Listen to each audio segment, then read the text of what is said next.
Yeah, I see it. Yeah, you see it. You see it. What that say? What that say? What that say? That's Stingley Juniors. Yes, yes. Man, yeah, I'm gonna let y'all come through here quick. Make sure you hit that like button when y'all come through here. Make sure you hit that like button. Make sure you hit that like button, baby. Make sure you hit it.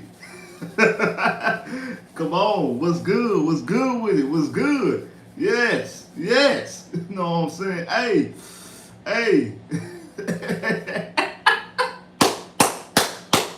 Oh, make sure that like button. Let y'all fall through here real quick. Let y'all fall through here real quick. What's the deal?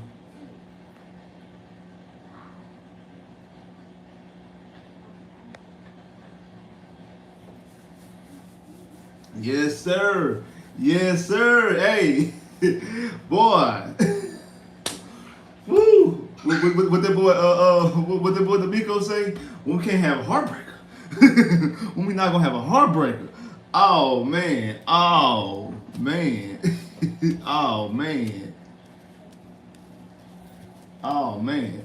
Yo, what's the deal? Hey, make sure you hit that like button. I see more people that jumped in here. Make sure you hit it. Make sure you hit that like button. Yeah, we got the dub. We got the dub.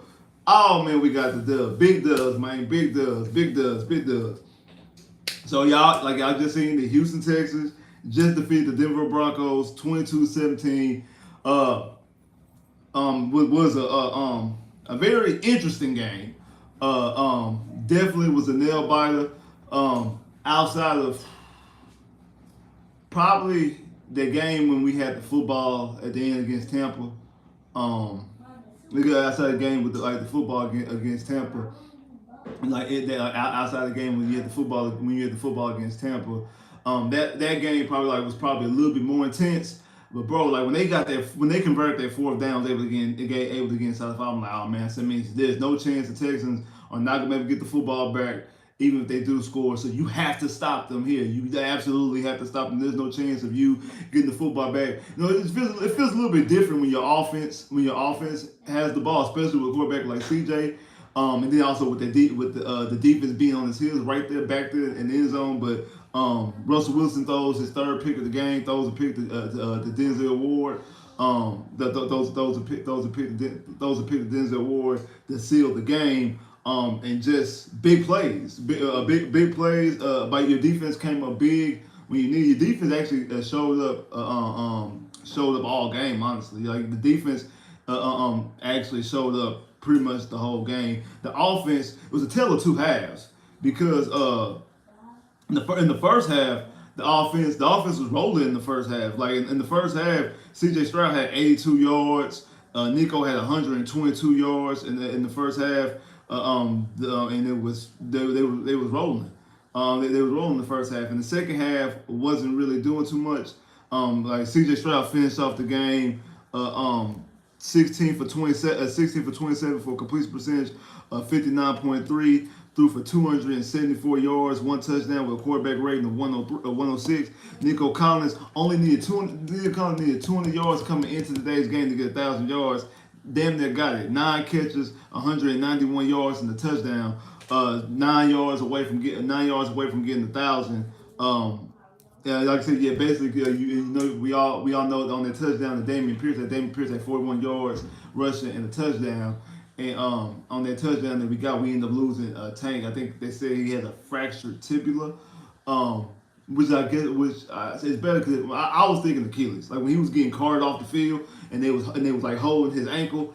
I was thinking, I was afraid. I was thinking Achilles, and like that would be very problematic and detrimental to him because of how good his feet work is. Like he's exceptional with his footwork, with his route running, the way he crosses people up and able to utilize his feet. So if it was an Achilles, it would be very very damaging. Very, very damaging, especially going into next season. I'm watching the Titans game right now. The Titans just took a 3-point lead over Indianapolis. So the Colts get the ball back and get the ball back in overtime with 4 minutes left. So they got 4 minutes and 19 seconds to hold off for the Tennessee Titans to potentially win this game, or at the very least tie this game. Even a tie will help us because again it puts us in a situation that we still in the will be in the playoffs, that we will leapfrog them because we have more wins. and make sure I see more people than jumped to him. A lot more people than jumped to him, but the likes ain't going up. Make sure you're hitting that like button. More people than jumped up in this thing. Make sure you're hitting that like button, bro. Make sure you're hitting that like button. Man, the Texans got an incredible dub, a big, huge dub for us to get into the play, or for us to be putting ourselves in the playoff situation. Yeah, exactly. 28-25 for the Titans with 4 minutes left to go in the game. We need the Titans to hold on to at least tie this game. If the Titans tied, it's okay. Let alone they definitely if they win this game, it help out the Texans tremendously when it comes to the this playoff situation. But yeah, like I said, interesting game. The offense in the second half, like I said, the offense in the second half didn't really do what you wanted them to do. The offense in the second half really didn't do what you wanted them to do. And I told you this on my live on Friday that this team, that this Denver Broncos team in yardage was 31st, was 30th in total yardage, 32nd in I'm sorry, 30th in total defense in yardage, 32nd against the run, and 22nd against the pass.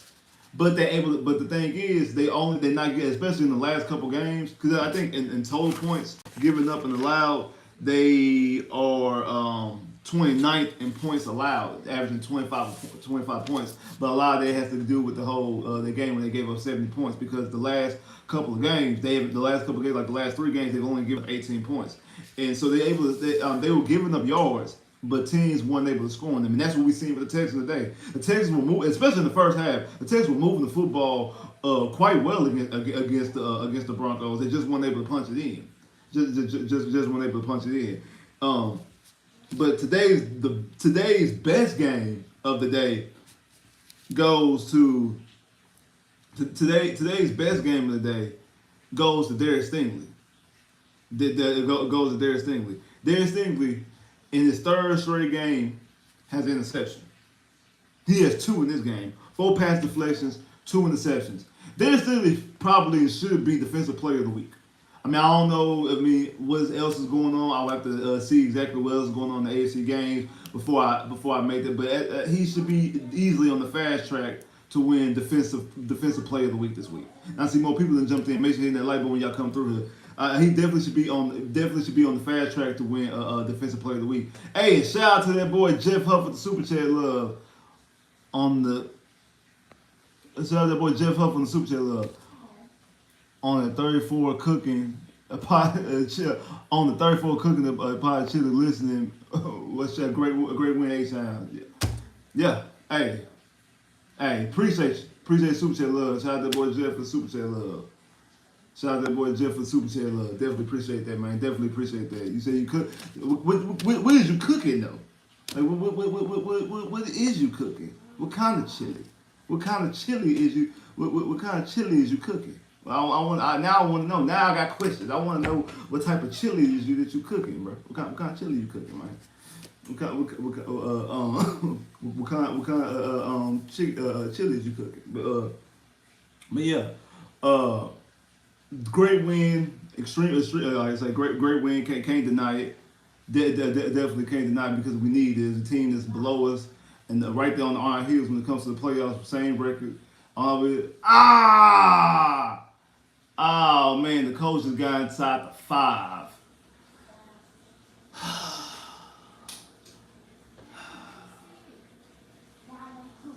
Oh man, the coach just got inside the 5. I know Pittsburgh losing because I think Kenny Pitre got knocked out. Oh man, bruh. Could 3 teams from the AFC South make the playoffs? Man, dang. It's more and more. It's gonna make that last game of the season way more stressful than it needs to be. I see more people than jumped in. Make sure you hit that like button, bro. Make sure you hit that like button. More people than jumped in, but make sure you hit that like button. But yeah, like I said, like Stingley from a defense standpoint, like definitely had his. I mean, I said last week he had his best game as a pro, and he trumps it this week with another best game pro. And the same thing with Willie Anderson, 2 sacks, and then right after after he gets a second sack, and they start generating protection and coverage over him to stop him, then Jonathan Gardner comes out with a key sack, and Jonathan Gardner almost had a sack on that last play of the game too. Jonathan Gardner almost had almost had a sack on that last play, but Wichita ended the game with the pick. Yeah, but Stingley, especially that second interception, like the first interception, like again, Willie Anderson tips the football. Willie Anderson tips the football. Stingley catches off the deflection, and then in the last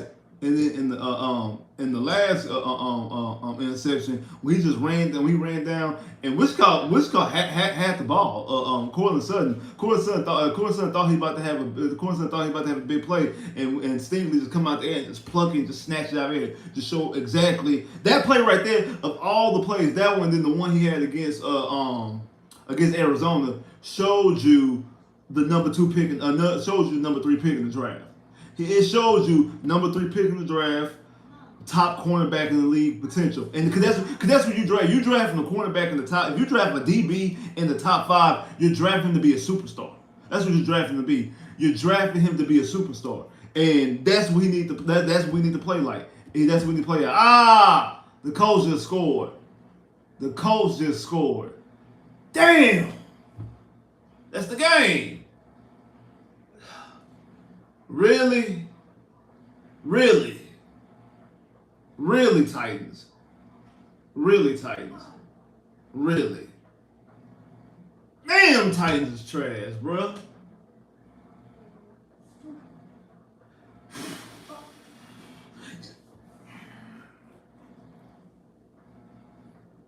That's twice. That's twice we need them to do something they can do. They couldn't beat Jacksonville, and they could. And we still got to play them twice. We still got to play them twice. I don't know who the Browns play today. I know I did the breakdown of the schedules the other day, but I can't remember exactly who the Browns play. But I know they play Jacksonville next week. They do play Jacksonville next week. So they say Tennessee, not Tennessee. Pittsburgh is losing. Pittsburgh is losing. Yes, as of now, we was just in the playoffs. Now, right now, we knocked out. We need Pittsburgh or Cleveland to lose. It looks like Pittsburgh. Pittsburgh is losing. It looks like Pittsburgh is losing. Cuz over there crying. Cause one of the Titans offensive linemen over there crying. Like man, we need them boys to lose. We really did. We should take Pittsburgh spot. Yeah. Well, so if Pittsburgh lose, we got the head over them. That jump us in, especially if Cleveland loses as well. If Cleveland loses, we jump back in too. I see more people jumped in. Make sure you're hitting that like button. Hey, that boy Chris, shout out that boy Chris with the super chat love. How about your team? I'm not gonna read that. How about your team? No, y'all not gonna do that. No. See, Chris knew to jump in. Shout out to boy Chris for the super chat love. Definitely appreciate that. See, Chris knew to jump in right now. Like Chris wasn't gonna jump in to after his team won the game. After it was clinched for his team to win the game. You know what, Chris? Go ahead, bro. Go ahead. You got it, bro. You got it, bro. You got it, bro. You good, bro. Shout out to boy Chris for the super chat love. Definitely appreciate that. But hey, like I said, it's going to come down to that last game. That last game probably is going to be a night game. The last game of the season, they're probably going to flex it because it's going to be possibly like a backdoor playoff game type situation. That's what it seems like it's going to be. It's going to be a backdoor playoff situation. And the bad thing about it is that the Colts have the tiebreaker over us as it stands right now because they're week 2 loss at Houston. So. But the way it's looking like teams is winning on the road because we beat Jacksonville, then Jacksonville came in and beat us in Houston. Y'all beat us in Houston. If we can go into Indianapolis and beat y'all, I mean it'd be all good. And that definitely gets us into the playoffs. But not to put the car in front of the horse. I don't know if it's confirmed, but more than likely Tank Dell is going to be out for the season. They say he broke his fibula. Like, so I'm pretty sure that he's out for the season. And to be honest, if he's not out for the season, I really wouldn't want him to come back. Go ahead and rest up. I guess unless you making a playoff push, like unless you in the if you win the AFC Championship game type situation, he's able to go the year. But I don't know. I don't really know how long a broken fibula like takes, but we are in the month of December, so I doubt that it takes 4 weeks to heal. So I'm not a doctor or a scientist. I doubt it takes less than 4 weeks to heal. So I'm pretty sure that he's out, but he broke his fibula on the Damian Pierce touchdown run. And I don't understand the formation. I really don't know why Tank was in there. Not why Tank was on the field, but why in that play, why someone like Tank is in the thick of that blocking like that. Like Tank was in the end zone. Tank was going in the end zone with Damian Pierce, and he was in the end zone with Damian Pierce, and one of the offensive linemen called Tank's foot. I'm like, man, why is Tank in there like that? Not why Tank was on the field, but why was Tank why was Tank in the situation? Like I said, I'm more happy that it's a fibula and not Achilles, because when I seen it and the way he was holding his ankle, and then when he was getting carted off, and they was holding how he was getting carted off, and they was sitting there holding his ankle, I had that feeling in his ankle. I was more afraid that I was more afraid that it was I was more afraid there was an Achilles. And again, like I said, Achilles, especially for a player like Tank who uses his feet a lot, the way he's an exceptional route runner, the way he uses his feet and crosses people up, I was more afraid of that situation, because if it was an Achilles, that would definitely be a heartbreaker. That definitely be something that's gonna be hard. It's gonna cost cost a little bit more long term. It might have a little bit more long term repercussions about it. So the simple fact that there's not that serious. There's not is not Achilles. It's not Achilles. It's better. Again, you don't want none of this to happen. He is your big play. He is your big play receiver. One of your special dynamic weapons. And the fact is, like, again, I think he's part of the reason why the offense changed a little bit in the second half. Like, because Hudson wasn't available. But we didn't have Hudson active this game. So you basically, like in the middle of the game, now you're down a weapon. So now you're down a weapon. So now obviously Hutchinson, he's gonna be able to get some run next week. Hudson got to step up. Noah Brown was targeted twice today. Got 0 catches. Was targeted twice, got 0 catches. Like we were sitting up again, like everybody was sitting up hyping Noah Brown. Noah Brown. Oh, we need Noah Brown back. Where is Noah Brown? We need again. This team and these receivers play well because of C.J. Stroud. C.J. Stroud elevates the play of his team. He elevates the play of his receivers. Wasn't nobody talking about Noah Brown when he was in Dallas, bro? Wasn't no one talking about Noah Brown in Dallas? Not one person was talking about Noah Brown in Dallas. Now you got everybody talking about how Noah Brown was good in Dallas. Oh, we should have kept Noah Brown in Dallas. All right, Noah Brown was not doing nothing in Dallas. Nico, before he got C.J. Stroud, wasn't doing anything. He constantly gets a career high every single week. Now he's in up here with his career high 190. Now this is a good career high for Hall of Fame type players. 100 yards, 191 yards in the game. It's Hall of Fame caliber receivers don't get that type of situation. So that is okay. Now we're taking things to different levels and stuff like that. So when you talk about that, what that right there shows me and tells me is that C.J. Stroud is the person who's elevating the play of all his guys. I see more people than jumped in, but the lights ain't going up.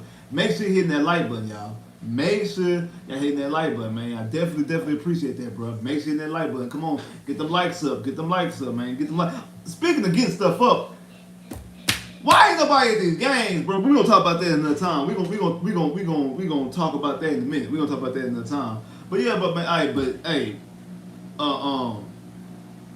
make sure y'all getting them likes up.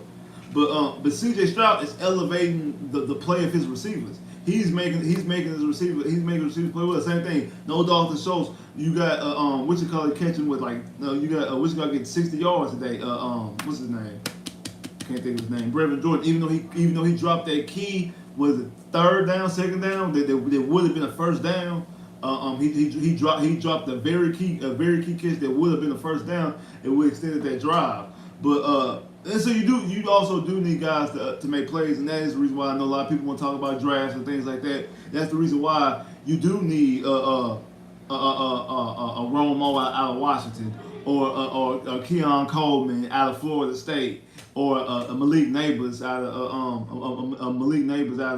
LSU, or Xavier Worthing out of Texas, or a Legend out of South Carolina. Like, there are a lot of big play receivers, a lot of good receivers in this draft. That's why wherever that Cleveland Brown pick falls, it's going to help. It's going to help at the Texans. You'll be able to get a receiver. I mean, obviously, won't be able to get Marv, but you still also got Book out there as well, that you can get to. I always forget about Book. You still got Book out there as well, so you will be able to get a good receiver, a good big play receiver in the draft. And speaking of that, I know a lot of y'all are UT fans probably because we're in the state of Texas, and that's fine. Y'all can be UT fans. I know I'm a Texas Tech fan, but I'm not gonna hate. Alabama shouldn't have made the college playoffs. I don't care what nobody says. I don't care that they beat the #1 team in the country, Florida State. I don't care that Florida State is missing their quarterback. Florida State is undefeated. They play every game. They won every game they played. They should be in. But that's a conversation. We're not talking about college football right now. I just wanted to admit that because that just popped up in my head when I was talking about the receivers that are going to be available in the draft. But yeah, because we won't be able to see Keon Coleman in the college playoffs. But yeah, and that might actually on the cool end, I actually might end up benefiting the Texans and might make them slip a little bit. Who all knows? But yeah, but like I said, great game by Stingley. Stingley is the player of the game. Like, Derek Stingley is the player of the game, bro. Derek Stingley is definitely the player of the game. Like I said, his best game as a pro. You showed him why, and he's playing better than Sauce this year. He's playing way better than Sauce this year. But you also know who else is playing better than somebody that got drafted ahead of them, that was perceived to be a better player. You want to know who else? We gotta talk about Jaylen Pitre, man. We really do. We gotta talk about Jaylen Pitre. That's something we gotta talk about. We gotta start talking about Jaylen Pitre, bro. We definitely gotta start talking about Jaylen Pitre, because Jaylen Pitre been playing like straight trash. He been playing hot butter garbage all year long. He been out here playing hot butter garbage all year long. Bro ain't made no impact plays.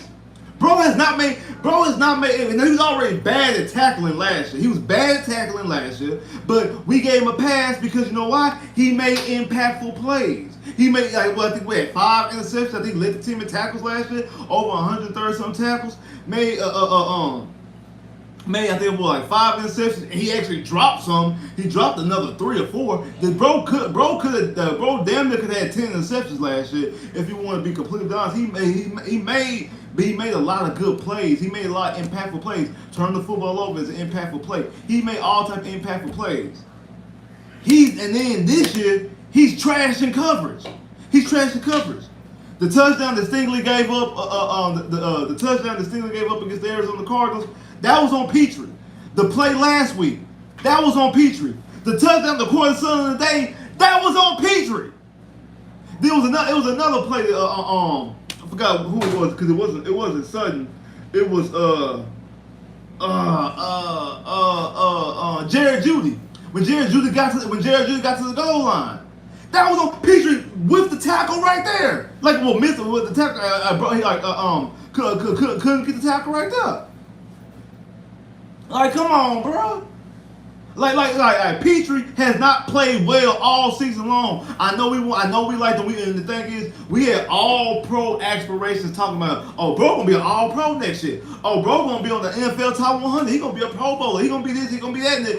That's what we were saying coming into the season. That's exactly what we were saying coming into the season. Nope, I ain't seen it.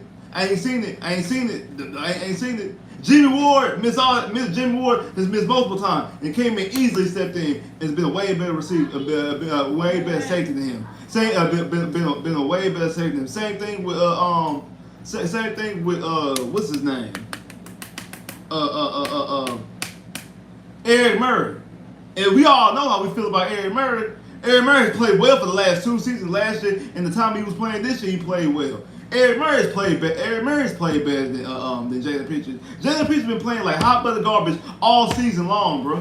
Ain't made no impactful plays. And like I said, last week had the nerve and had the audacity to whip on a tackle, miss a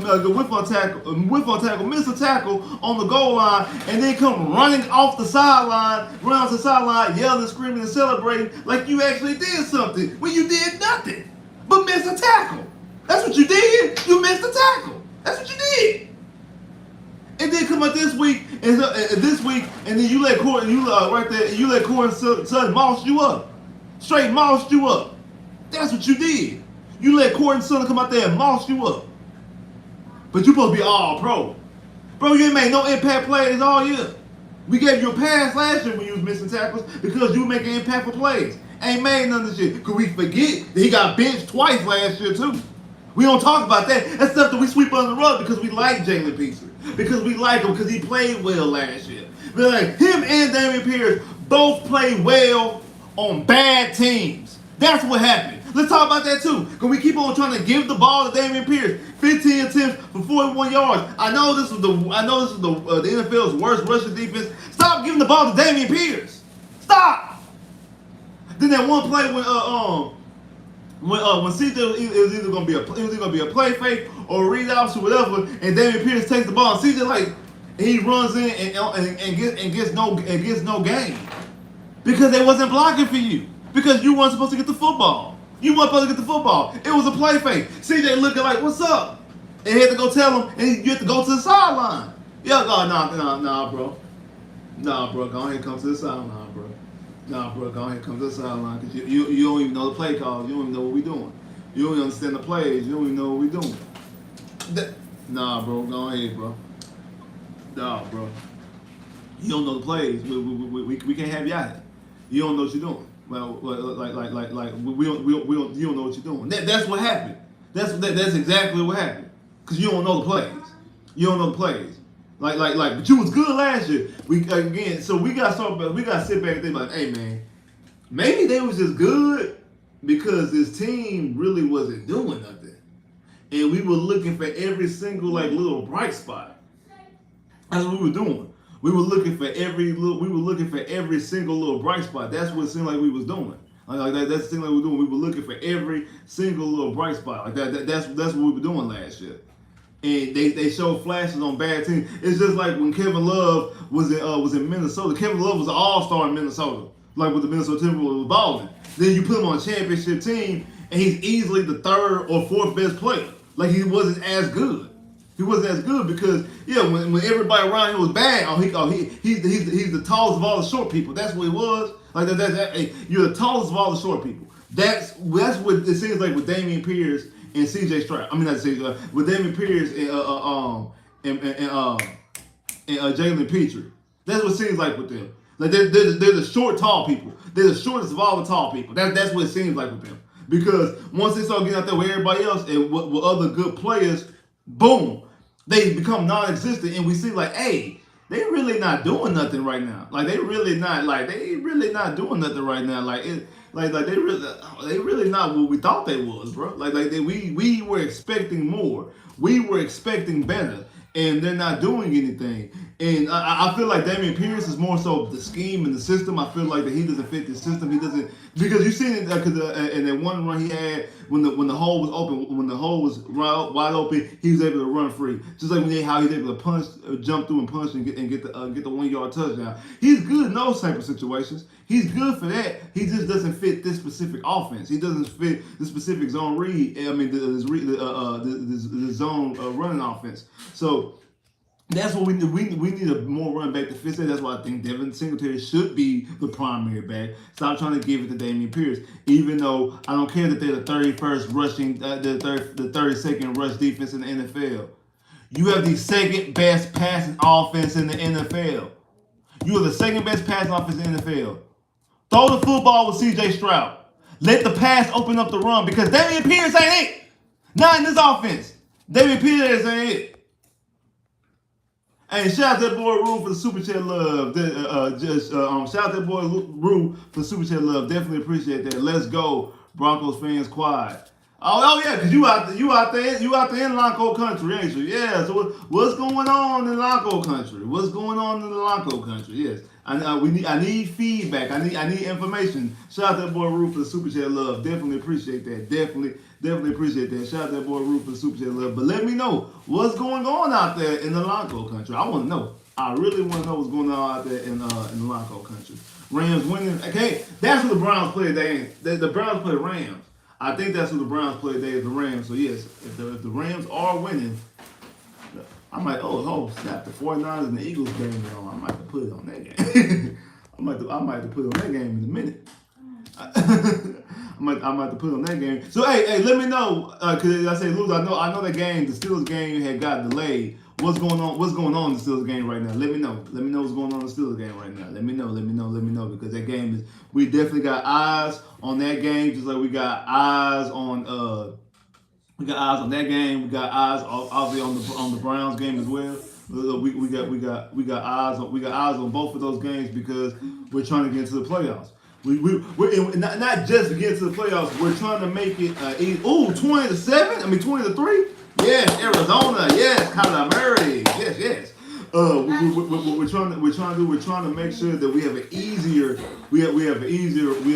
way to get into the playoffs. And what I mean by that, we have more of a cushion, more room for error, more margin of error. You don't want to, and thing is, you don't want to utilize your error. You don't want to utilize your margin of error, but you do want to have. You do want to have that room. You do want to have that wiggle room just in case. Because I want that last game against the Colts, to be honest, to actually not mean anything because I already have a playoff spot. I want that last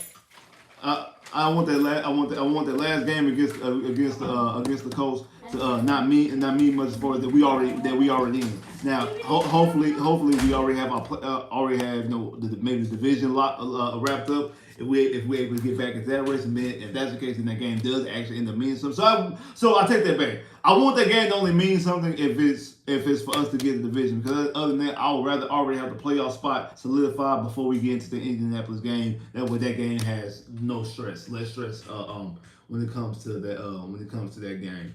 I want the stress to be a little bit stress free when it comes to that game. Honestly, that's my mindset. That's how I'm seeing it. That's how I'm viewing it. That's how I'm looking at it. I want that to be a little bit less stressful. Honestly, I want that to be a little bit less stressful. But like I was saying though, but when it comes to Pitre himself, when it comes to Jaylen Pitre, he doesn't play the way that when it comes to Jaylen Pitre, he doesn't play the way you want him to play. He don't. When it comes to Jaylen Pitre, he doesn't play the way the way you want him to play. And like I said, he has regressed a lot this season, and we gotta talk about it. We do. We gotta talk about it, bro. We really gotta talk about exactly what happened to Jaylen Pitre. We gotta talk about exactly what really happened with Jaylen Pitre because this season he has regressed. Like Pitre giving me DJ Swearinger vibes. Man. Well, no, because Swearinger was a hitter. Like DJ Swearinger was a hitter. Like DJ Swearinger was coming out there, boom, hitting folks. Jaylen Pitre is not. Jaylen Pitre is missing tackles. I mean, he has a big hit every now and again, but and actually, DJ Swearinger, we was blitzing DJ. DJ was coming off the edge, getting sacks. Jaylen Pitre's not doing that. Even when we put him in the box to come out there and blitz, he's missing the tackle. Like he's already bad at missed tackles. Now he's getting worse at missed tackles. Like he was already bad at something. Now he's even worse at it. Like he was bad at something. Now he's worse at it. He's worse in coverage. Like something he was good at. And then the things he was good at, he's not even good anymore. He was good in coverage last year. He's not good in coverage. He was a ball hawking safety last year. He would locate the ball because, like I said, he had five interceptions last year, and actually should have had at least 3 or 4 more that he ended up dropping or just no missed time. He ain't nowhere near the football this year. So that tells me that you're near the football. When you get 5 interceptions and then you got another 3 or 4, possibly another 5 more that you didn't drop, or you mistimed or whatever, which means you're in the vicinity for the ball. You're a ball hawking safety. He ain't doing none of that. He ain't doing none of that. None of it. Not nothing. He's nowhere near that situation. He's nowhere near the situation, bro. Like you know what it is. He's not out there making any plays on the football. He's not doing anything, bro. He's not. He's not. We can. Oh yeah, you're right. You might be right. It could be a sophomore slump. You might be right about that. It could be a sophomore slump. But my thing is this: is that he needs to be better because we had expectations of him being an All-Pro safety this year. He's not an All-Pro safety. He's not playing like an All-Pro safety. He's actually, as of right now, he's a liability on defense. He's a liability on defense right now. Like, as it stands right now, he's a liability on defense. He is. He's a liability on defense. Him and Dameon Pierce both have had the biggest regression this season from last year. Both of them have had the biggest regression this year. Both of them. But I put more onus on Pitre's regression than Dameon Pierce. Because I know what Dameon Pierce's problem is. I know exactly what like I said, Dameon Pierce's problem is that Dameon Pierce's problem is that he doesn't fit this run scheme. Because was it the Pittsburgh game when you ran power, he looked like how Dameon Pierce looked. He looked like how Dameon Pierce ran. He doesn't look the same because his vision with these cutback lanes, either he see him too slow, or he doesn't see him at all, or he's hitting the hole too slow. Whatever, that's his problem, and that's his issue when it comes back with those cutback lanes. But when it comes to Dameon Pierce, when it comes to Jaylen Pitre is just not playing well. He's not playing well at all. He's giving up a lot of big plays. That's what's going on right now with Jaylen Pitre. And then you have somebody on the opposite side who was drafted ahead of him, obviously. Who was drafted in the first round, was our first pick last year, and Stingley coming out here for the last 3 games, playing incredible football. And 3 straight games, an interception, had 2 in the day, had 4 in the last 3 games. Just great. Hey, shout out my boy Honcho, man. Shout out to South Sports, everybody out there in the round table, man. Appreciate that, man. Shout out to boy Honcho and everybody out there in the round table. Shout out to all South Sports. You know how we get down. You already know how it is. You know what I'm saying? But Honcho, you out there in the game, man. What them Broncos doing right now? What them Broncos fans doing? What's going on at the tailgate? I know y'all probably pulling up and partying. Did y'all jam Future? That's another question. Was Future jammed during the pregame, and is that the reason why Russell Wilson threw 3 picks? Question of the day. Was y'all out there jamming Future in the pregame? And was that the reason why Russell threw 3 picks? Because during this 5-game winning streak, Russell has 8 touchdowns and no interceptions. Has one of the highest quarterback ratings of the season. I think it was 108.5 in the last 5 games. He's playing well and playing phenomenal. And then he goes up against the Houston Texans and goes up against Stingley. Goes up against Stingley Jr. Goes up against Stingley. Goes up against Stingley. Throws 2 picks. Well, I think he threw 2 picks and 3 drives, and then throws the game-losing interception to Denzel Ward. I mean, not Denzel Ward. Denzel Ward played with the Browns. Jimmy Ward. But yeah, like I said, Stingley's playing his best game as a pro. He's been getting better and better. He's definitely looking like the number 3 overall pick. He's definitely like an impact corner. He's definitely like a dominant impact corner. Definitely does. Definitely looks like a dominant impact corner right now. And that's something it's not just the fact that he wears number 24. The fact is that I feel like his comp to me was a Champ Bailey type DB. I thought he could be that type of impact cornerback, and he's showing you that. He's showing that, how he came in and took the ball from Courtland Sutton. Like Courtland Sutton could have made. Courtland was about to make a big play, and Stingley undercut him and just plucked the football out there. Just pop, plucked it out there. That was nasty.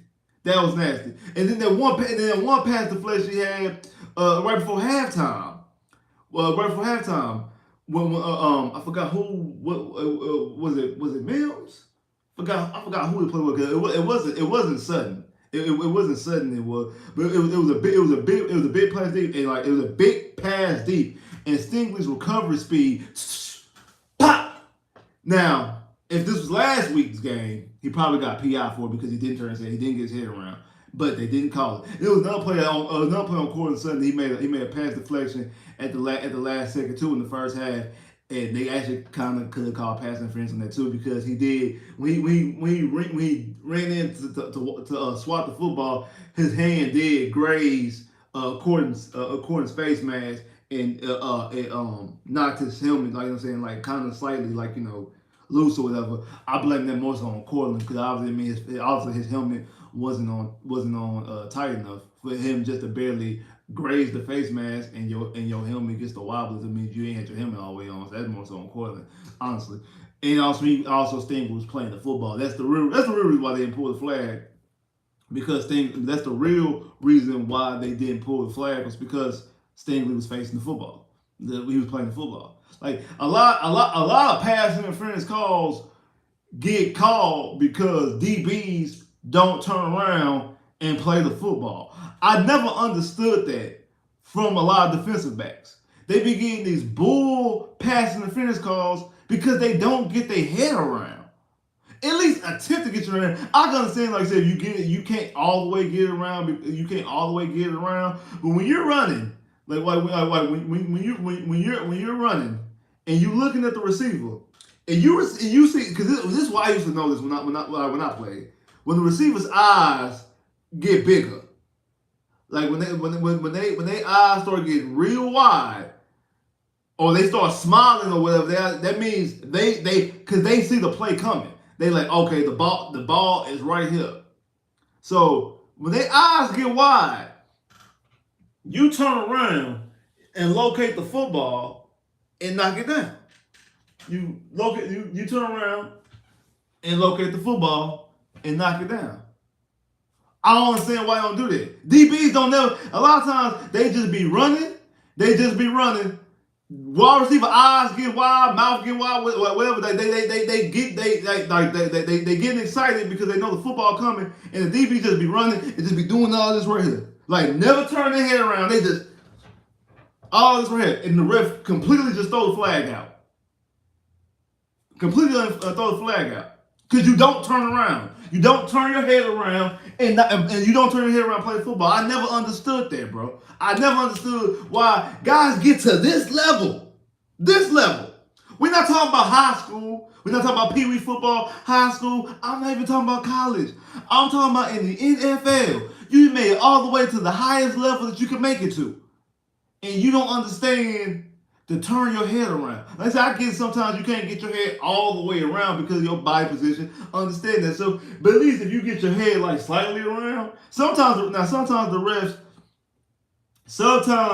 the ref does pull the flag, even if you get your head slightly because you don't get it all the way around. I can accept that. You know what? As a fan or as a DB coach or whatever, I can sit here and I can accept. Okay. They couldn't get it completely turned around, but at least they attempted to turn around. I give them that. But they don't be even attempting. They scared to get beat deep. It's not about them getting beat deep. You're already in position. Like you're already in position. Being scared to be beat deep is if you're not in position. You're already in position because you're close enough to read their eyes. So once their eyes get big, turn around, get your head around. I understand if you can't get it completely around. I understand that. I understand if you can't get it completely around, but at least attempt to turn around to play the football. Then you got at least a turn because they ain't gonna get no deeper. One, you sitting up there looking at the football. That's what you're doing. You're doing. You're sitting up and look. When you turn your head around, now I can locate the football, because when I'm doing this, I'm not locating the football. I don't know where the football is. I'm just doing all this, and that's an automatic flag. That's a flag if you impede them and don't allow them opportunity. If you don't allow them to get a chance to get the football and you don't turn your head around, it's an automatic flag, because you have to allow the receiver to play football. Like, at least turn your head. Yeah, make an effort. Now, I can say you can't get. I ain't saying you gotta turn your whole body around and play the football. That's what you would want to do. That's what you would prefer to do, to completely turn around. But at least get your head and at least get around like that, bro. Like, come on. I never understood why they be getting those ticket tag calls like that, like game after game. Never understood that. But like. Like I said, but Stingley didn't get called on those plays, because that's the reason why he was able to turn around. He was able to turn around and make the play on the football. So that's what happened. Now on that last one, the one right before halftime, he almost didn't get. Well, actually, he didn't turn around. They didn't call the flag. I'm actually surprised they didn't call the flag. But like I said, if it was last week's officiating crew who had the most pass interference calls of all officiating crews in the NFL this season, they probably would have pulled that flag. But this crew didn't. This crew let him play. But speaking of letting play, probably that's back-to-back weeks. Big plays got taken off the board by Texas, because that Desmond King fumble recovery, which was a fumble recovery for a touchdown, got taken off the board because they stopped his forward progress. How did they stop his forward progress? When the dude, when your forward progress gets stopped, you're supposed to stop your feet. That's why their forward progress is stopped. Either stop their feet or they're moving backwards. That's stopping forward progress. Their feet have stopped or they're moving backwards. Therefore, they can't go forward. That's why it's forward progress. He catches the football. Dameon Pierce hits him to the side. He's going to the side and still moving forward, and he's breaking the tackle or attempting to break the tackle. When he loses the football, Desmond King recovers it, runs it for a touchdown. You're supposed to call it a touchdown on the field. You're supposed to call it last week. You're supposed to call it catch on the field. That's why, because then you can always overturn it. But when you blow the whistle, you can't reverse it, because the whistle's been blown. You can't reverse it. So you're supposed to let the play go on, and then we can discuss it afterwards. And we, as an officiating crew, we can discuss it afterwards, or we can go and allow it to be challenged, or we allow it to be challenged. Whatever. If we don't allow them. And if we don't allow them to challenge, or if they don't neglect the challenge, that's the word I'm looking for. If they neglect the challenge, if they neglect the challenge, then that's really on them. If we missed the call, but y'all neglect the challenge. If it's able to be challengeable. Now, if it's something that can't be challenged, that's the frustration. That's the frustration when it comes in when we talk about refs, because we understand that refs are humans and they make mistakes. Everybody gonna make mistakes. Like we ain't gonna go down that rabbit hole. We all know everybody makes mistakes, but that's the whole reason why challenges have been put into the game. That's the whole reason why challenges have been put in the games, because if a ref or anybody makes a mistake, it can be reversed. We can get the play right. We can get the play right. So the fact that you don't call it a play that's able to be challenged on the field, and now it's something that we can't challenge. That's the reason why we pissed and we sit up here like these damn refs. He was not going backwards. He wasn't stopped. He was moving forward to the side. Feet was still chopping and moving, trying to break a tackle, and the football popped out. Desmond King picks it up, runs into the end zone, touchdown Houston. Simple as that. Simple as that. Simple as that. Simple as that. That was a touchdown. That was a touchdown. That was a touchdown that they took off the board for Desmond King. They completely took that off the board for Desmond King. That was an absolute touchdown. Completely took off the board for Desmond King. Completely, yes, I agree. And like, hey man, and more people than jump to him. Make sure hitting that like button. Make sure hitting that like button. Definitely, make sure hitting that like button. But but yeah, but that definitely should have been a touchdown, bro. Like that definitely should have been a touchdown. Maybe then it wouldn't be as close of a game as it ended up being, especially since we didn't get 2-point conversions. They only able to muster up 22 points. And what you call it, would have won that game off the potential plays. Our defense stepped up exactly when we needed it to be. Our defense stepped up exactly when we needed them to do. Proud of our defense. Our defense played extremely well. It made plays exactly kind of like in that Bengals game. It made plays when we needed to. Like the Bengals game, it made plays when they needed to. But they picked off Joe Burrow with back-to-back drives. Even though they did back-to-back drives, and they allowed them to only get a field goal to tie the game against get a field goal to tie the game instead of getting the game winner or take the lead against the Bengals. And then this game here, defense got 3 interceptions. Stingley got 2 when you needed. You was able to convert 1 to a touchdown, and the other one you wasn't able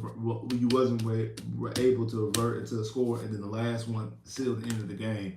It was great. Great play by defense. Like I said, our offense looked at in the second half. Offense did not look well in the second half, and that's I think mostly because you didn't have Tank Dell. You had like CJ barely had 100 yards passing in the second half. Barely had 100 yards passing in the second half. Actually, no, he had less. I'm sorry, he had less than 100 yards in the second half. I'm sorry. he had less than 100 yards. He had 89, 87 yards in the second half.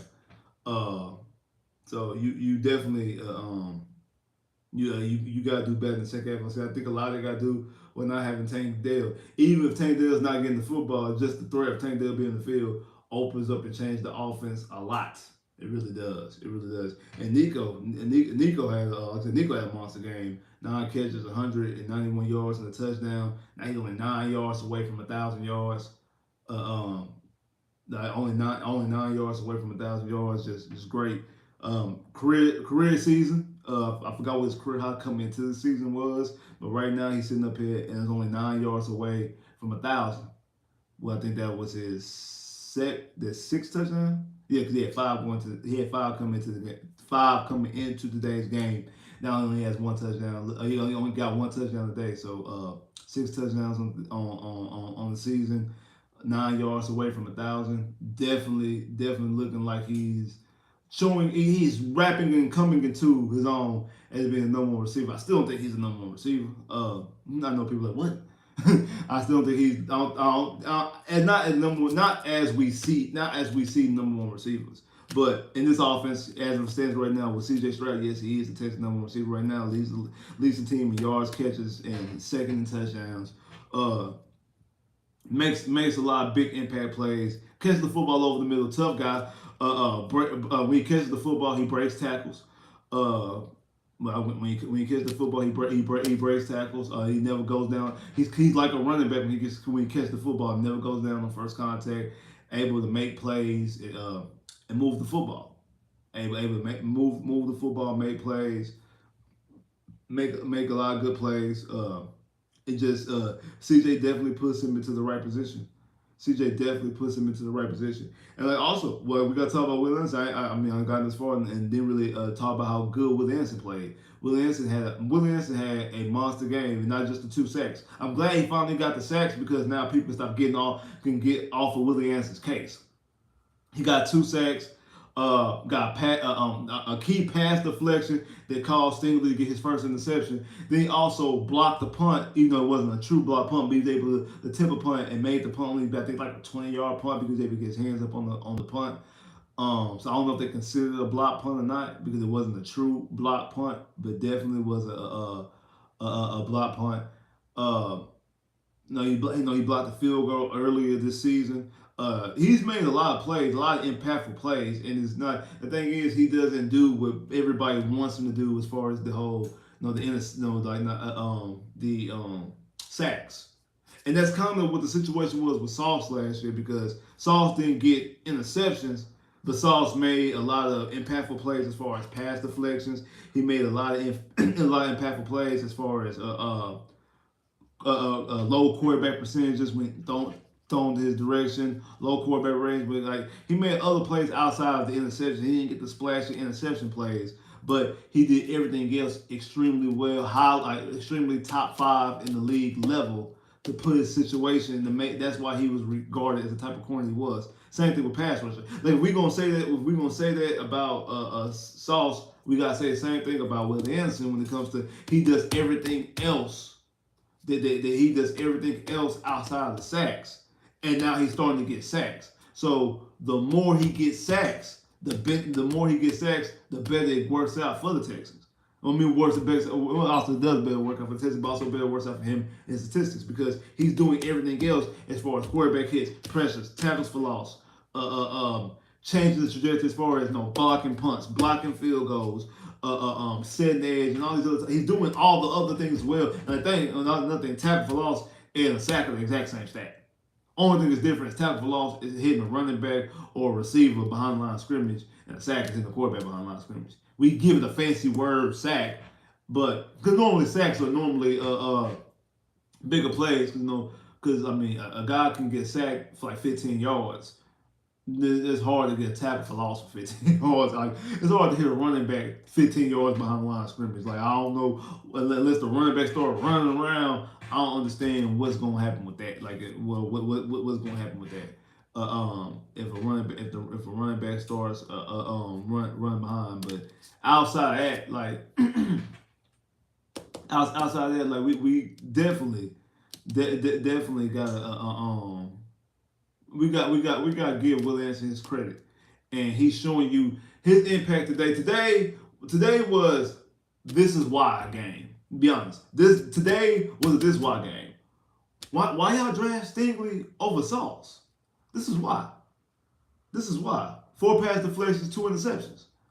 Impactful, game-changing interception. Interception led to a touchdown. The interception stopped. Obviously, the interception changed possession, but it stops Denver from moving the football in an athletic, incredible play. Also, 2 key pass deflections. One would have been a touchdown if he doesn't get the pass deflection. The other one would have been a key first down if he doesn't get the reception. That's why. Then you flip the other side, Will Anderson. Why y'all give up the 12th pick and another first-round pick to jump up the draft Will Anderson? This is the reason why. 2 sacks again, 2 sacks, 5 quarterback hits, 5 quarterback pressures, 4 quarterback hits. We're talking about a block punt that to put it made a punt, net the punt only 21 yards. Then a pass deflection that got to a pass deflection that incorporated to help Stingley get his first pick. A tip pass to get Stingley his first pick. That's why. That's the reason why. That is the reason why that's the reason why you jump up and you draft Will Anderson, and also why you take Stingley over Sauce. Because again, I like Sauce. Like, don't get it wrong, I like Sauce Gardner. Y'all know this. I like Sauce Gardner. I like both Sauce and Stingley together. I said that me personally, the way Sauce plays, I like the way Sauce plays. He's a physical type of corner. I like that aspect, but he does what? He gets caught with his hands in the cookie jar. He uses his hands a little bit too much sometimes, and it causes pass interference calls. And we all know if Sauce playing in Houston, he would definitely get those pass interference calls in Houston. If he was a Houston Texan, he would get called for pass interference calls a whole lot.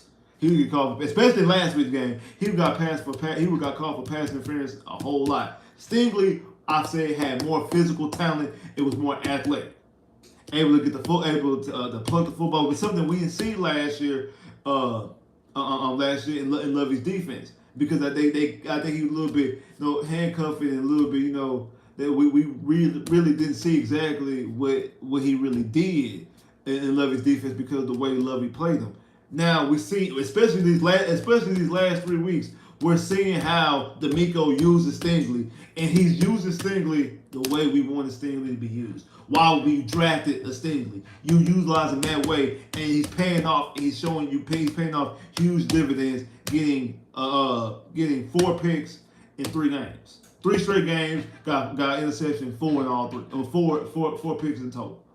That's what he's doing. That's what he's doing. That's why you draft him. That's why. That's what you like about him. That's what you like about him. And that's what he can do.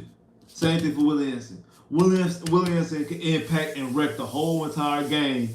Not offense, but defense and special teams. Not just on defense. Defense and special teams. He can impact the whole game. And again, we was able to do all this on the biggest game our team was televised all season. Over 50% of the country got to watch the Texans and Broncos game. Over 50% of the country got to watch that game. So they got to watch Stingley like, man, Stingley, this cornerback that the Texans got is nice. Man, that's why they jumped up and drafted Williamson. Now, like I said, too bad that the tank went down and the offense kind of sputtered out again in the second half, so we wasn't able to give them the C.J. Stroud MVP effect. And I feel like especially next week, and again the Broncos got good defense too. Don't get me wrong. Even though they give up a lot of yards, they just don't give up a lot of touchdowns. We'll see exactly in New York. That's why I wanted the New York game to be a Monday night game, because I didn't want them to overlook the Jets. But now, now we're in playoff mode now. Now we're in playoff mode. You at the Jets, at Tennessee, home against Cleveland, home against Tennessee, at Indianapolis. That's your next 5 games.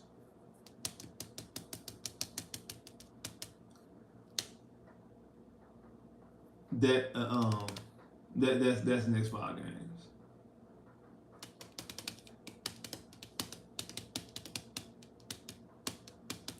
That's the next 5 games. So we'll see. They say as of right now, Pittsburgh lost them. So has it changed it? Has it been updated? Y'all let me know. I can't see it right now. Y'all let me know if it's been updated. Should I see if I can find it? Y'all let me know if it's been updated. It's updated. So what, the guys at the 7th seed, or we still the 8th seed? Because we are still the 8th seed, I know why. But before I say it, I just want to make sure it is. So let me know. So we still the 7th seed. The Steelers the 7th seed, and we the 8th seed. The reason why, even though we beat the Broncos head to head, we did beat the Broncos head to head. Reason why we beat Pittsburgh head to head is because it's a cluster of teams with the same record. So when they do that, when you do that, they take out the direct head to head. So if anybody's out there mad complaining why we not the 8th seed, or why we still the 8th seed, not the 7th seed, it's because the teams are tied with the same record. That's why we need Cleveland to lose. If Cleveland lose, it should move. If Cleveland lose, it should move us into the season. If Cleveland lose, but that's the reason why Pittsburgh, because us, Pittsburgh, and the Colts all have the same record. That's why. And shout out to boy Black Vegeta 9000 for the super chat love. McNair needs to cut ticket prices for 3 years. Hey, shout out to boy, shout out Black Vegeta for super chat love. Definitely appreciate that. Nah, bro, you're right though. I think they said this game here, even before we even moved to a prime game or even before we moved to a prime game or anything like that, how bad these ticket prices were. They said this Bronco game one of the highest ticket prices than obviously the Steelers game. But yeah, you're right though, bro. You're definitely right, because this is the thing. This is the thing, because it's starting to get ridiculous. First game of the season, I was like, okay, it's the first home game. So I thought, so we just drafted CJ, but people still probably didn't know or whatever if the Texans were still, if the Texans were going to be the Texans. You know what I'm saying? So I can see it. I can see it. I can see it. When I went last week, I thought that was ridiculous last week. There wasn't nobody at the game. I thought that was ridiculous. I ain't gonna lie to you. I ain't gonna lie to you. I ain't gonna fake it. I thought that was ridiculous last week that wasn't nobody at the game. I really did. Because the reason why I did was because I got like why wouldn't nobody be at the Cardinals game because of the Cardinals. I get that, understand that. But like I said, like I said last week, after watching that game against Tampa, I feel like every game should be sold out by now. Every game should be sold out. After you see that, then they back don't go out there and beat Cincy. Oh, every game should be sold out. But I give you a pass for the Cardinals game. But last week, it was the battle for the division. You win that game, you take over the lead of the division. That was the biggest home game in Texans, biggest regular season home game in Texans franchise history that I can remember. Outside of maybe, I mean, you could probably talk about the Colts game back in 2011, 2012, because that game actually won the division, so we can make a case for that. We talking about home regular season game. We're not talking about playoff game. We're not talking about on the road. We're talking about home regular season playoff game. That was a very significant game because it actually meant something. And when nobody there, or it wasn't as packed as you would want it to be. This game here, I feel like the same way. It's a playoff game, basically. It's basically a playoff game. You know your team is good. Like, you know we're not a bad football team. The team is good. Like the team is good. You have a franchise quarterback, possibly leading the league in passing. He only needed 73 yards today. He only needed 73 yards to pass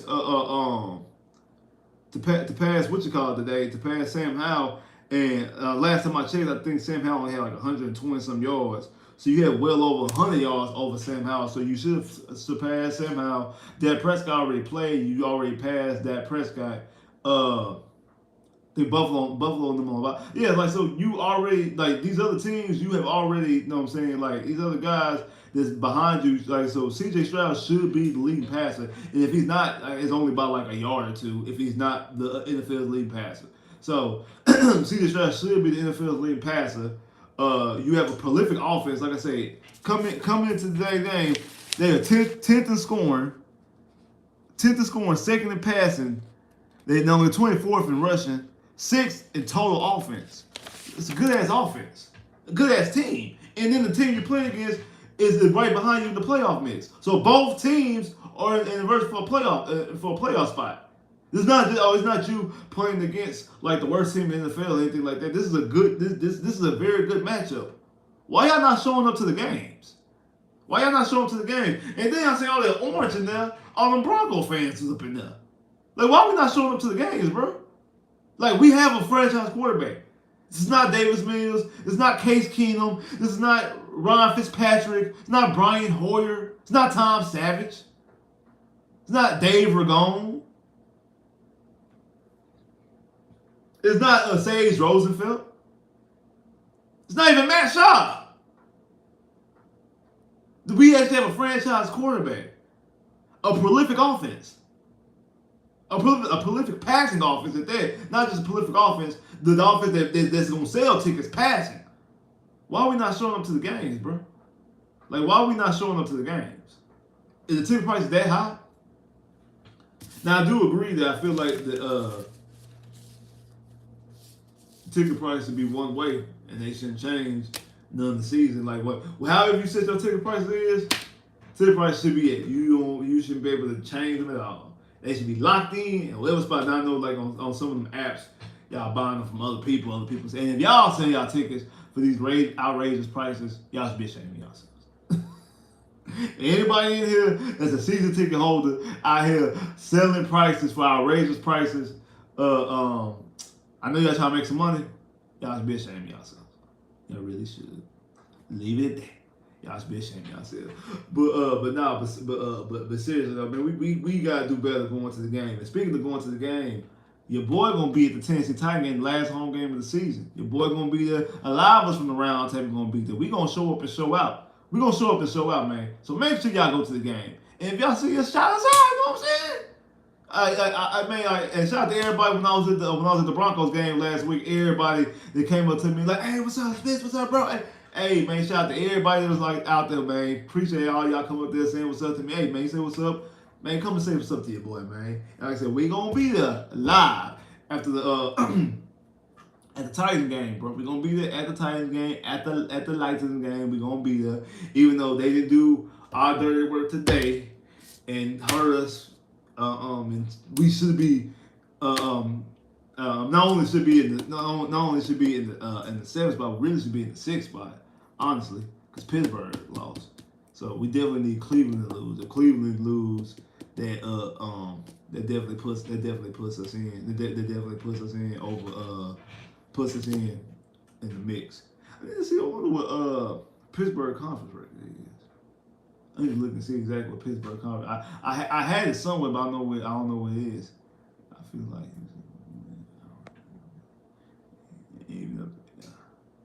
You feel like we're gonna win now and end up taking the division?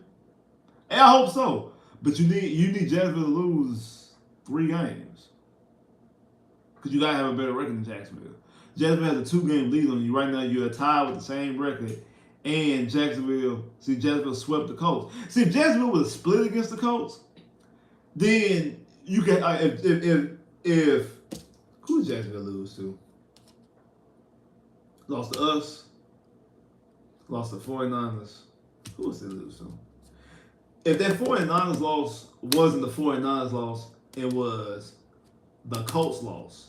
Like, say they were lost to the Colts, so lose to the 49ers. That changes a lot. Because then all you got to do is have the same record as Jacksonville. You know, y'all split head to head, but you can have a better divisional record because that gives them 2 losses in the division. You got 2 losses in the division. If they lose a game, because they still got a game against the Titans. If they lose to the Titans, then you have a better divisional record than them. So y'all can have the same record. You have a better divisional record than them. You win the division. That's what's going to end up. That's what's going to end up helping them. That's what's going to help the Jags is that they beat the Colts. They swept the Colts, and you went and that hurts you from a divisional standpoint. That's what helps them. That's definitely what helps them in this divisional race. So because of that, because even if they lose to the Titans, now y'all got the same divisional record. You got the same regular season record. You got the same regular season record. Have the same, y'all split head to head. Then y'all have the same divisional records. And then the next record will be conference. You might get in. Because the Texans have lost 2 conference games. They lost to the Falcons, and they lost to the Falcons, and they lost to the Panthers. That's 2 NFC losses. The Jags lost to the 49ers. Who was the other loss? Who was the Jags' other loss? Us and the 49ers. Who else did the Jags lose to? I can't remember who else the Jags lose to. Steelers. Lost to the Steelers. Okay. Yeah. So there's 2 AFC losses, 1 NFC loss. So all the Jags need to do is lose to the Titans and then lose another AFC game. Like lose because they next 3 games they play the Bengals tomorrow, so we all gonna be in here rooting for the Bengals tomorrow. They play the Bengals tomorrow. They play the Browns next week, and then the week after they play the Ravens. So if they lose one of those 3 games and lose to the Titans and the Texans and win out, the Texans actually will win the division because the Texans have a better conference record. I just thought about that. I didn't even think about that. That's how Texans win the division. They have to win out, and they need the Jags to lose 1 of their next 3 games and lose against the Titans. They have to lose. The Texans are not going to be able to win the division unless the Jags lose to the Titans or they lose these next 3 games. Now, if they lose these next 3 games, they change everything. These next 3 games, they lose these next 3 games, they change everything. Now, if they win 1 or 2 of these next 3 games, then you would need them to beat the Jags. You would need them to lose to the Titans. You would need them to lose to the Titans. You definitely would.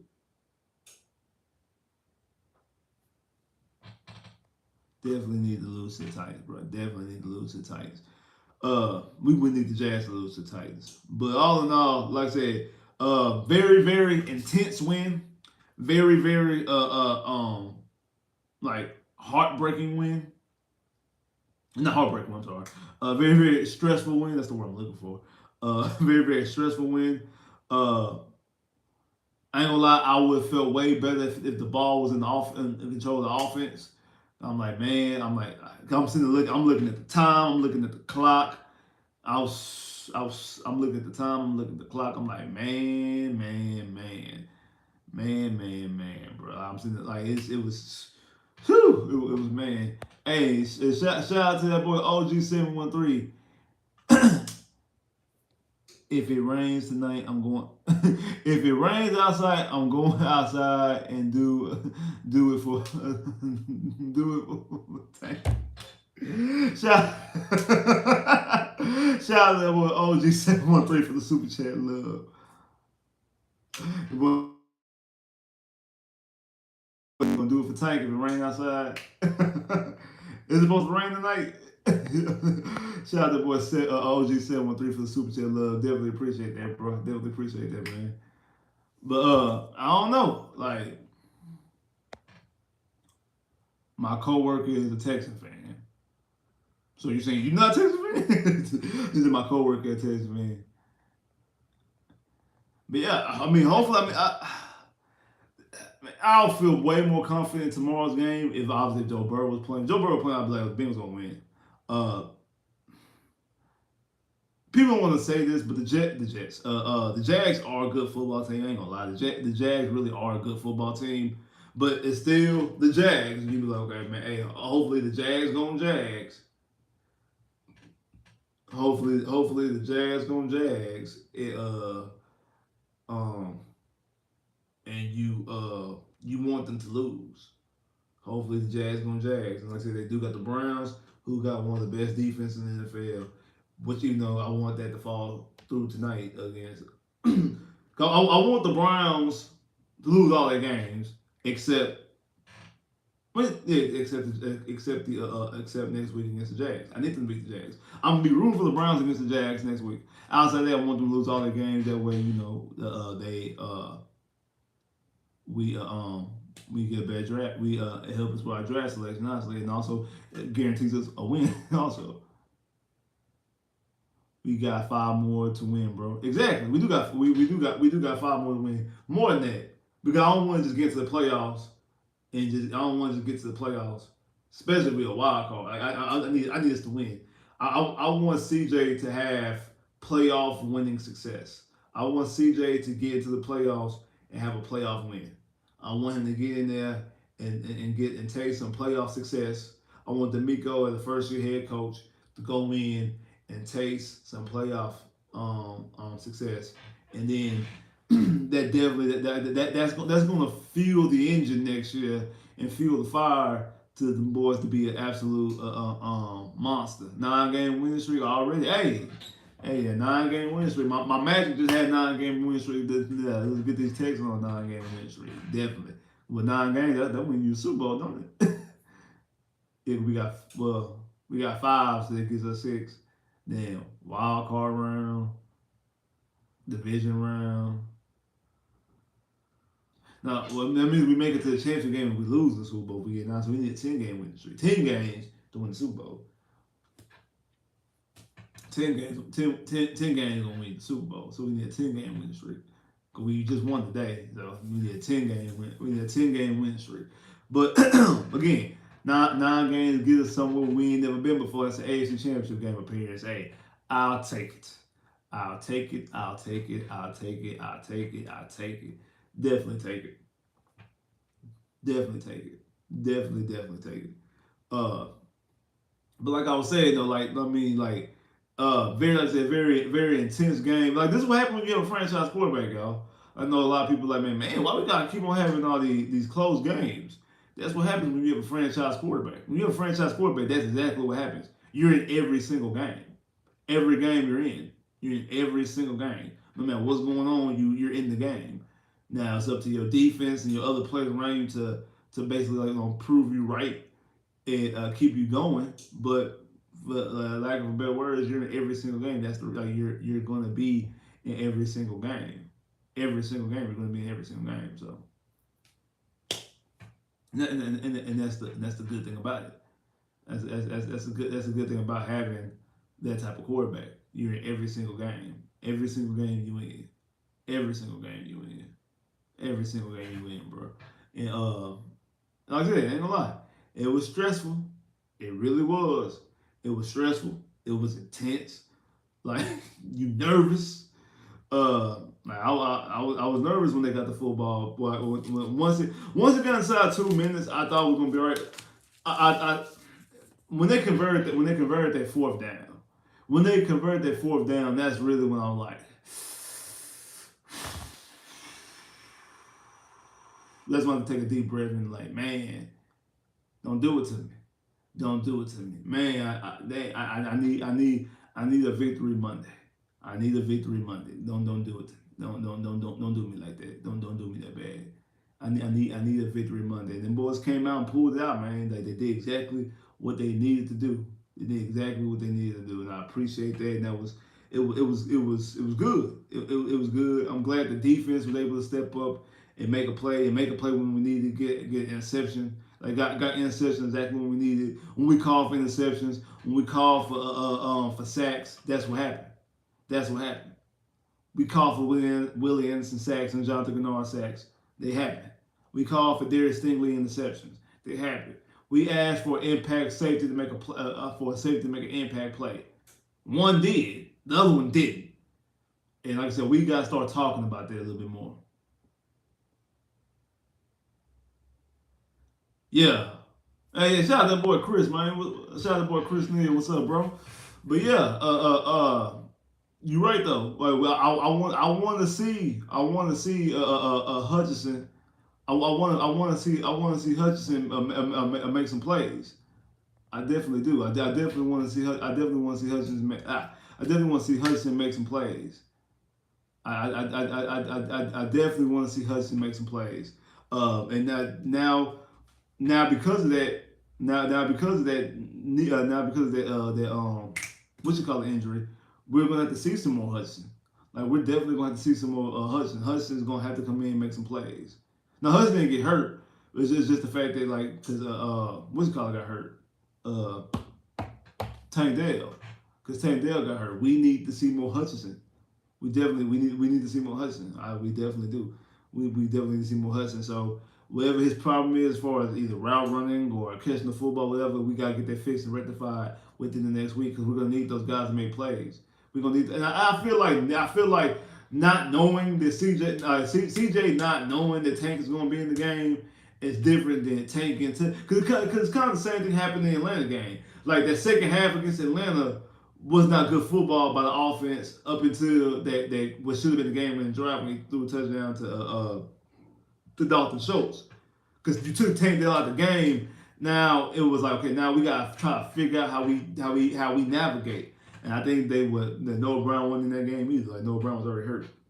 So you need, and then you go out against was it Pittsburgh? No, the Saints. Go out against the Saints the following week, you're able to win the football game. You're able to move the football and things like that. So I think, again, the offense still was kind of sluggish and kind of rough without Tank.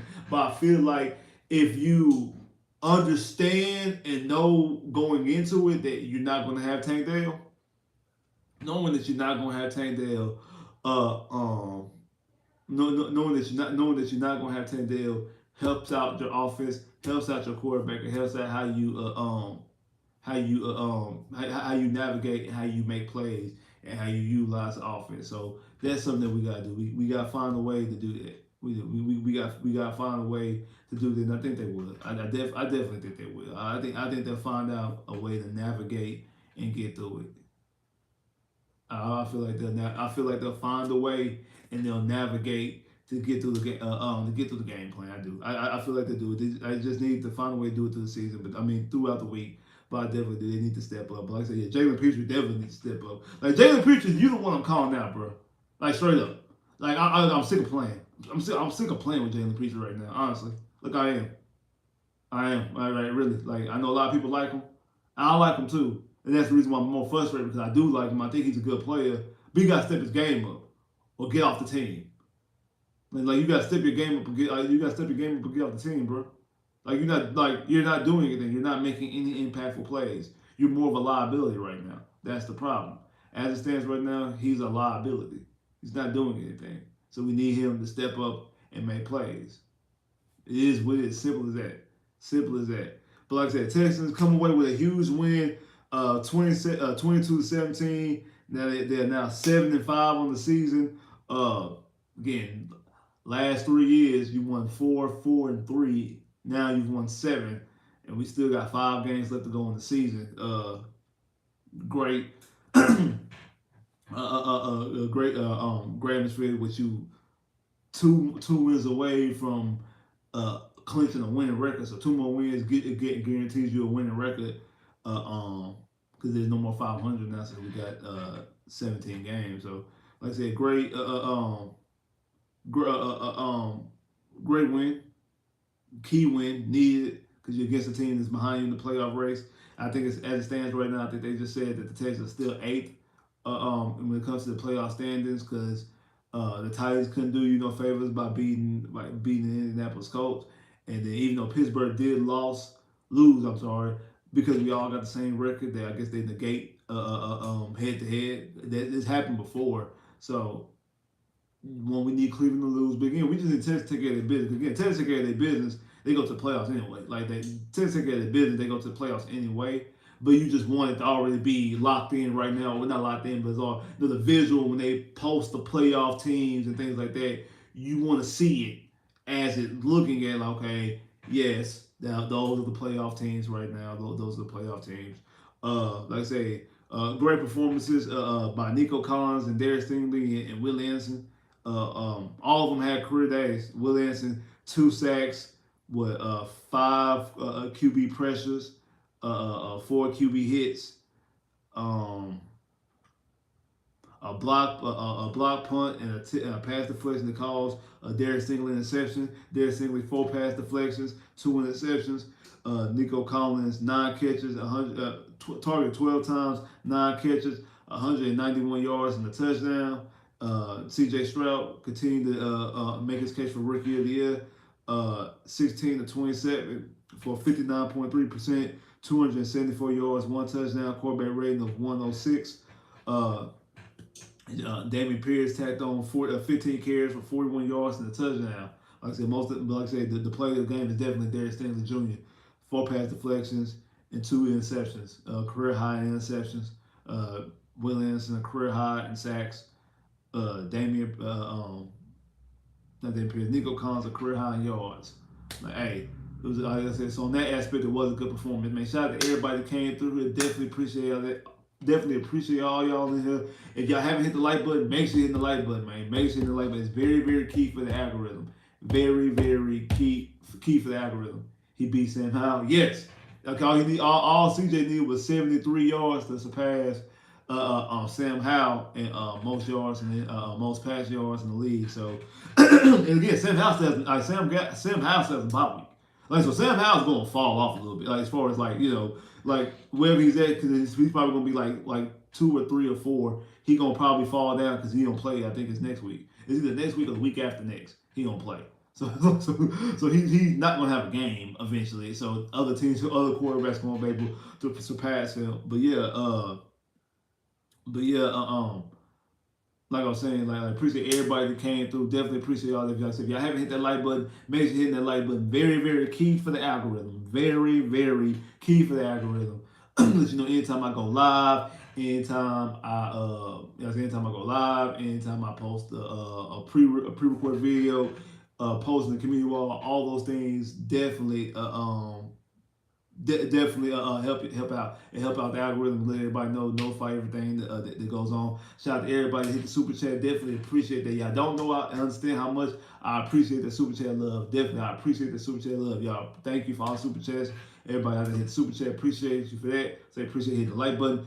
Stay tuned. I'm going to have videos posted all week Also, pay attention to the community wall as well. I'm gonna be throwing like some graphics and posts up in the community wall, asking some questions throughout the week, things like that. So make sure, hey, give me some feedback. Let me know, hey man, all right, that picture fire, that graphic fire. Oh man, that stuff trash. I don't want to see it no more. Stuff like that, or answer the question, whatever. You know what I'm saying, if I'm sending out a poll or anything like that, just a little bit more feedback. So y'all just let me know exactly how y'all feeling, what y'all rocking with. So make sure y'all look out for those things as well. Like I said, make sure y'all look out for the pre-recorded videos and all the things I'll be posting, the lives and everything. Y'all know I go live every Friday and I go live every day after the game. So make sure y'all post up and through. And also shout out to everybody there at Sauce Sports, the whole round table. Sauce, we go live I think every morning right now. So Hunter's been going I think his work schedule a little bit different. So as of right now, he been posting his live videos in the morning. So if y'all free in the morning or on your way to work or whatever, make sure y'all check those things out as well. Like I said, shout out to everybody out there. Appreciate everybody that came through. Definitely appreciate all the love. Holla. Hey, Texans, we won. We won. We 75 right now. Hey, right now we are looking towards the playoffs already.